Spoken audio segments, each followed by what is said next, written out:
नमस्कार। शाम 6 बजे बड़ी खबर में ममता बनर्जी का दाव।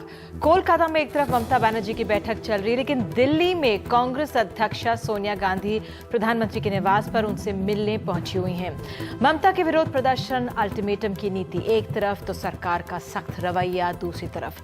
डीजल के बड़े दाम हो, रिटेल में एफडीआई हो या फिर एलपीजी सिलेंडर में 6 की सीमा, ममता रोल बैक चाहती हैं। अब सबकी नजरें ममता की कोलकाता में चल रही बैठक पर है। तृणमूल इसे ऐतिहासिक बैठक बता रही है, जिसमें सिर्फ मंत्री ही नहीं, विधायक भी और तमाम नेता, आला नेता जो राज्य के हैं वो मौजूद हैं। सवाल यह है कि आखिर ममता क्या फैसला लेने वाली हैं? क्या ममता सरकार से समर्थन वापस लेंगी या ममता के मंत्री सरकार से इस्तीफा देंगे या फिर सरकार में शामिल रहते हुए बैठकों का बहिष्कार करते रहने जैसा विकल्प ममता के पास है?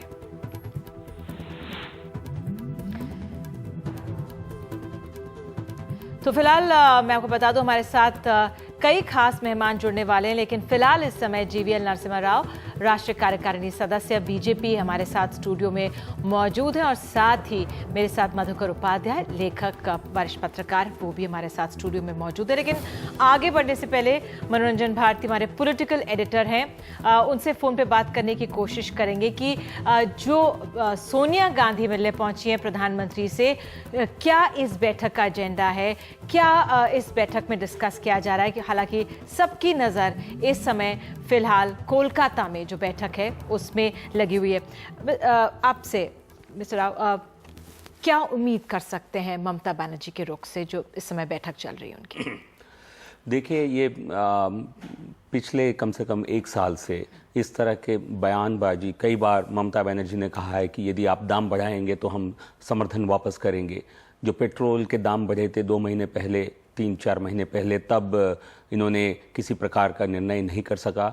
अभी भी ऐसे अटकलें लगाए जा रहे हैं कि शायद वो अभी नफ़ा नुकसान की आंकलन कर रही है।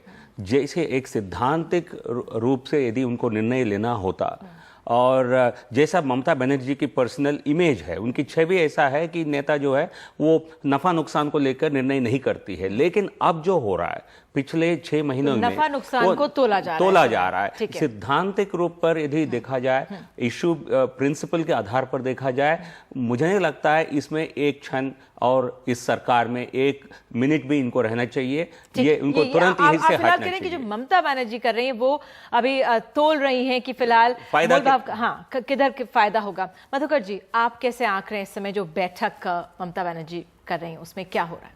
मुझे लगता है कि वो ऐतिहासिक बैठक होगी कि नहीं होगी ये तो बाद में पता चलेगा, लेकिन बहुत महत्वपूर्ण बैठक उसे ज़रूर माना जा सकता है।